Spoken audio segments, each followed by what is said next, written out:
Janice was still asleep. Nanginginig man ang tuhod ay pinilit ko pa rin lumapit sa kanya. Ang una na ipinatong ko sa kanyang likod, ganun pa rin ang ayos. Naririnig ko pa rin ang malalim niyang paghinga. Tulog na tulog pa rin siya. Oh my God, dali-dali kong isinara ang pinto ng kwarto. I saw the clock. It's already 3 in the morning. Humiga ako sa tabi niya at mahigpit ko siyang niyakap. Ni hindi man lang siya natinag sa malalim niyang pagtulog. How could she slam the door shut or even switch off the light kung ganitong tulog na tulog siya? Baka stress lang ako. Pero ang ipinagtataka ko, everything's weird today. Si Adela, the way she looked while she's staring at our floor.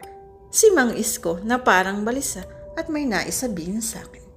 Hindi ko na malaya na nakatulog na pala ako mula sa malalim na pag-iisip. Tulad nung nakaraang araw, pasado 9:00 ng umaga nang magising ako. Pagkabangon ko ay dumiretso ako agad sa banyo. I took a bath and prepared a breakfast for us. Nakita kong marahang lumabas ng kwarto si Janice at dumiretso siya sa mesa at nag-almusal. Tahimik man ay napagpasyahan ko pa rin siyang saluhan. Maligo ka na.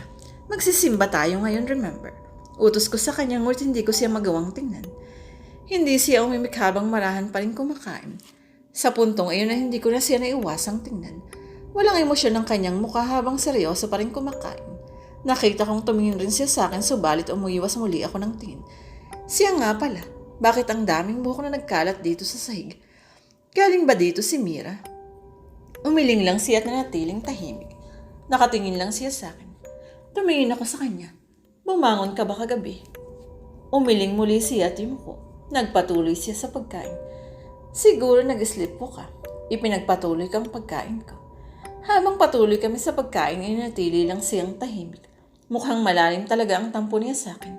Pagkatapos kumain ay naligo na siya. Dumiretso sa closet at nagbihis. Ayusin ang mga bihis mo ha. Sa simbahan tayo pupunta. Hindi tayo mamama.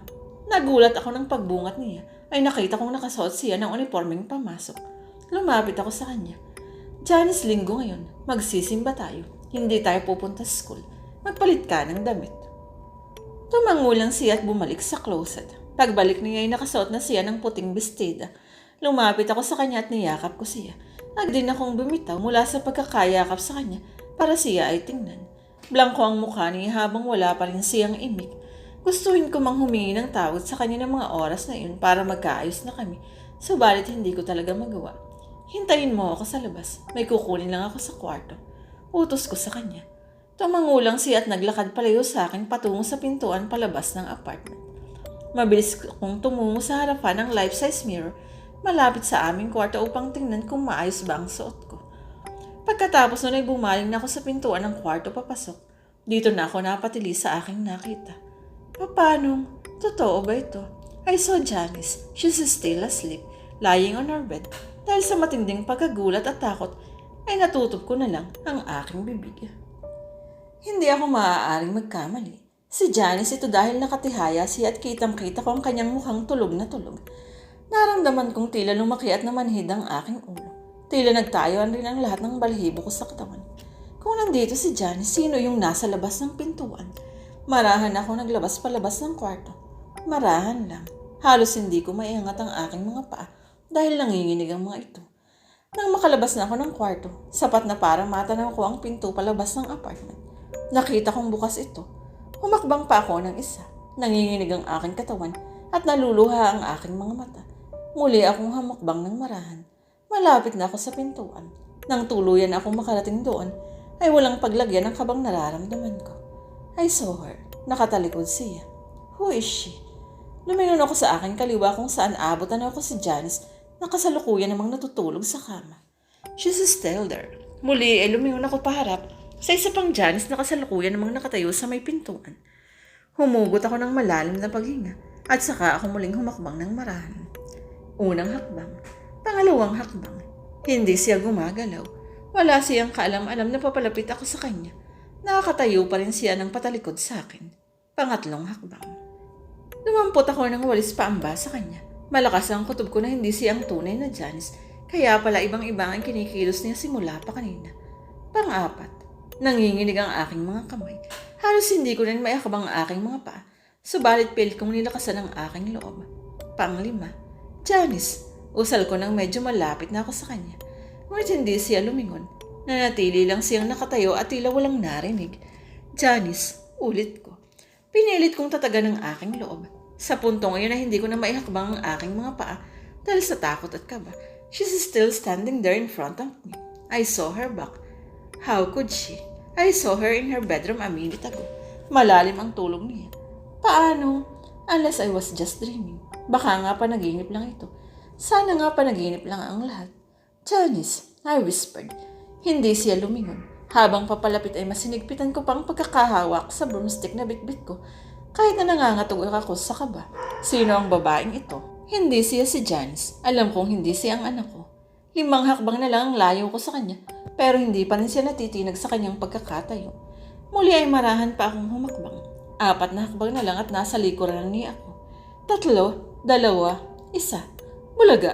Napatras ako dahil sa matinding pagkagulat. Pakiramdam ko'y tila umakyat ang lahat ng dugo ko sa aking utak. O bakit gulat na gulat ka? Sabay baling nito kay Janice. How are you, Janice?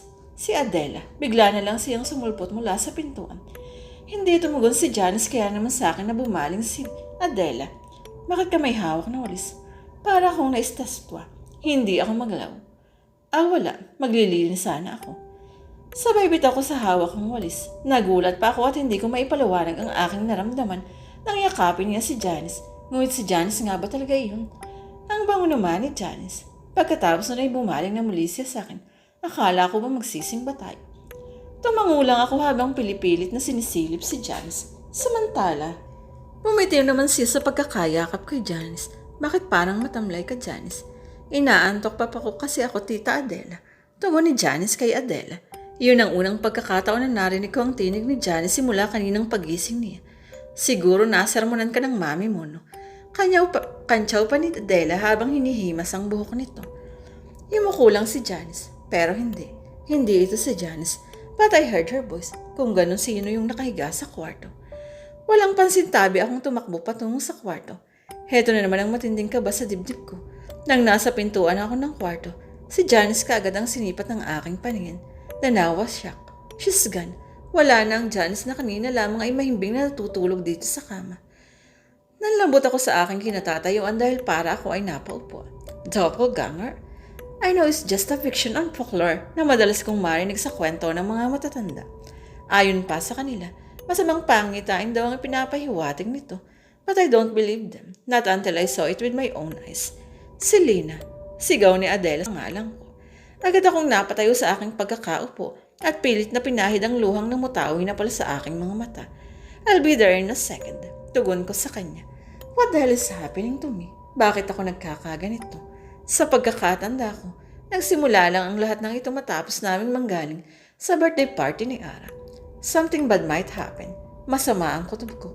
O baka naman epekto lang ito ng stress. Hindi ako dapat mag-isip ng kung ano-ano. Kailangan kong magpakatatag. Kailangan kong lakasan ang loob ko. Matapos magsimba, dumiretso kami sa isang fast food chain malapit sa aming bayan. Hindi ko maiwasang pagmasdan si Janice. She's still Janice anyway. Isang bagay lang ang nagbago. At iyon ay ang pakitutungo niya sa akin. Alam kong nagtatampo pa rin siya sa akin. Tuwing may itinatanong ako sa kanya, pagtangulang ang itinutugon niya sa akin at hindi niya ako magawang tingnan ng mata sa mata. Mabuti na lamang at sumulpot si Rene. Isa sa mga estudyante ko at kaibigan din ni Janice at Mira. Kailangan ni Janice ng break at alam kong makakatulong sa kanya ang presensya ni Rene. Mrs. Ocampo, pwede ko po bang isama si Janice dyan sa mall sa tapat? Paalam ni Rene sabay turo sa katapat na mall ng fast food chain na kinakainan namin. Tumangulang ako. Bumalik din kayo agad ha? Tumangulang si Janice at pagkatapos ay umalis na sila. Tumingin sa akin si Adela na nakaupo lang sa aking harapan. May problema ka ba? Kanina ka pa parang balisa. Ikaw, Adela, may problema ka ba? Kahapon ka pa word eh. Agagad na tanong ko sa kanya. What do you mean? She sipped her iced tea. Kahapon, Adela, nagmamadali kang umuwi na parang takot na takot ka. The last time I saw you like this was when you met Nana and Mira, remember? Wala yun. Ganun talaga ako minsan. Weird. Alam kong peke ang ngiti niya. Halatang may itinatago siya. Speaking of Mira, bakit ang ilap mo sa batang iyon? Pumangalumba ba ako? Hindi naman sa mailap ako sa kanya. Hindi ko lang siya, ewan, hindi ko maipaliwanag eh. Madalas kong napapansin na parang hindi ka makatingin sa kanya. Although matalik na kaibigan mo naman si Nana, pero pagdating sa batang iyon parang ilang ka. Nagbago ang mukha niya. Hindi siya makatingin sa akin. Look, Adela, kaibigan mo rin naman ako katulad ni Nana, but you're so close to Janice. Why can't you be like that to Mira too? Is there something I don't know? Hinawakan ko ang kamay niya. She sighed. Wala, namimilang lang talaga ako ng batang magugustuhan ko. So nanggaling na sa bibig, hindi mo gusto si Mira. Why are you interrogating me about her? Samantalang kahapon ikaw itong nagsabi na baka masamang impluensya. Itong si Mira kay Janice mo. At saka huwag mong ibalik sa akin ang tanong, I'm asking you right. Bakit parang balisa ka na kanina? Siguro inaway mo si Janice na. Bahagya pa niyang ilapit sa akin ang kanyang mukha. Hindi ako kaimik. Napansin ko rin ang palihimong pagsulyak sa anak mo kanina. Parang nangingilag ka sa kanya. Tumanaw ako sa malayo dahil hindi ko magawang tingnan si Adela dahil sa sinabi niya. Alam kong nakagawa ako ng kasalanan kay Janice nang pagbuhatan ko siya ng kamay. But aside from that, may iba pang bumabagapag sa isip ko. Ang mga pangyayaring hindi ko maipaliwanag. I know there's something wrong happening after naming manggaling sa birthday party ni Mira. Pakiramdam ko talaga ay may masamang mangyayari. Natatakot ako. Heto na naman ang kababas sa dibdib ko. Who is the girl that was staring at me last night kung hindi yun si Janice? I know now, hindi si Janice iyon. Sino ang babaeng iyon natutulog katabi ko noong mga nakaraang gabi? How about those hair on the floor? Kanino galing ang mahabang hibla ng buhok na iyon? Biglang may humawak sa balikat ko. Napasigaw ako dahil sa gulat. It wasn't Adela. Isang batang pulubi ang humawak sa balikat ko. Palimos po, may pagpamakaawa sa tinig niya. Hindi ako nakagalaw. Naistatwa ako dahil sa pagkabigla. Napakabulungis ng batang ito. Paano ito nakapasok sa isang fast food chain na tulad nito? Ilang sandali lamang ay nilapitan ito ng service crew at hinila sa palabas. Bawal ka dito. Doon ka sa labas mamalimos. Utos nito sa batang pulubi habang patuloy pa rin itong hinihila palabas. Samantala halos habol-habol ko naman ang aking paghinga dahil sa kaba. Nagulat kasi ako sa biglang pagtakip ng batang iyon sa akin. Okay ka lang, ani Adela habang nakatingin sa akin. Bakit parang takot na takot ka? Wala. Nagulat lang ako dun sa pulubi. Umayos ako ng upo. Kahit ako nagulat din Bigla nang pagsutpot nito sa harapan mo. Tulala ka kasi kaya hindi mo napansin. Nakangisi siya sa akin. Ha? I told you, wala ka sa sarili. Kanina ka pabalisa. Napayuko na lang ako. Napakutmot naman si Madge sa kanyang ulo. Ngunit nang ibaba na niya ang kanyang kamay, natabig niya ang basong may lamang iced tea sa kanyang harapan. Shit, sabay pa kaming napatayo ng matapon ito. Sorry, natapunan ka ba? Bakas ang pag-aalala sa kanyang mukha. Hindi naman, konti lang. Tugon ko habang pinupunasan ang ibabang bahagi ng aking kasuotan gamit ang panyo. Nang mapunasan na namin ang natapong iced tea, laking gulat namin nang biglang pumasok ang isang lalaking nakasuot ng itim na jacket at nagwala ito sa counter. Hindi naman ito ang in-order ko Bakit ito ang ibinigay mo sa akin? Galit na galit itong ibinato ang cashier ang order nitong pagkain. Sorry sir, palitan ko na lang po. Tagalo ng cashier dito. Dapat lang. Hindi ko naman pagkakamali yan. Sigaw pa ng lalaking nagre-reklamo. Bumulong sa akin si Adela. Grabe no, may ganyan palang mga tao. Bilang tugon ay tinangoan ko lang siya. Nang makuha na ng lalaki ang pinalitang order nito, padabog itong lumabas ng fast food chain at sumakay sa nakaparada nitong sasakyan. Ilang saglit pa ay humarurot na ito paalis. Napailing na lang kami ni Adela. Hintayin lang natin si Janice tapos umuwi na tayo. Sabi ko habang nakatingin sa aking relo. Tumango lang si Adela. Maya-maya ay may pumaradang pink Honda Jazz malapit sa pwesto namin. We offered less notice it through the glass wall beside us. Iniluwa ng sasakyang iyon si Tony Gonzaga, kaya naman halos magtilian ng mga servers ko sa loob ng fast food chain na kinakainan namin. Akalain mo yun, may artista rin palang kumakain sa fast food chain na to. Sambit ni Adela. I'm a fan actually, pero wala ako sa mood dahil malalim ang iniisip ko. Sandali lang, nanatili ang naturang artista sa loob ng kainan at umalis na rin matapos mag-take out ng pagkain. Maya-maya ay dumating na si Janice kasama si Rene. Let's go. Pagtayo ko ay tumayo na rin si Adela. Nang makauwi na kami sa apartment, nag-stay muna si Adela at nakipagkwentuhan kay Janice. Sa amin na lang siya naghapunan. Matapos nilang magkwento ay agad ko nang pinatulog si Janice dahil kinabukasan ay may pasok na. Naiman kaming dalawa ni Adela na inabot kami ng alas 9 ng gabi sa pagkukwentuhan. Pagkatapos nun ay umuwi na rin siya. I'm about to go to bed nang mapansin ko na naman ang mga hibla ng buhok na nagkalat sa sahig. I sighed. Then I swept it again. Saan ba nanggagaling ang mga buko na ito? Adela sa long blonde hair. This one is black. Matapos kong simpangin ang stereosong buhok na ilang araw ko nang nakikita, napagpasyan ko nang matulog sa aming kwarto. Pagpasok ko sa loob ay nakita kong tulog na si Janice at naririnig ko na ang malalim niyang paghinga. Hindi ko na iwasang muling makaramdam ng takot. Nag-aalala ko na baka mangyari na naman ang nangyari kaninang umaga. Hindi ako natatakot kung may kababalaghan mang nagaganap. Natatakot ako sa kung anumang pwedeng mangyaring masama sa anak ko. I stared at Janice. This time nakatalikod siya sa akin habang nakayakap ng patagilid sa isa pang unan. Is she still mad at me? Hinaplos ko ang kanyang buhok. I can feel that she's in deep sleep. Tumayo ako at isinara ang pinto ng kwarto. Mula sa may pintuan ay tinitigan ko siya. I want to say sorry about what happened yesterday. But how could I? May kasalanan din naman kasi siya sa akin.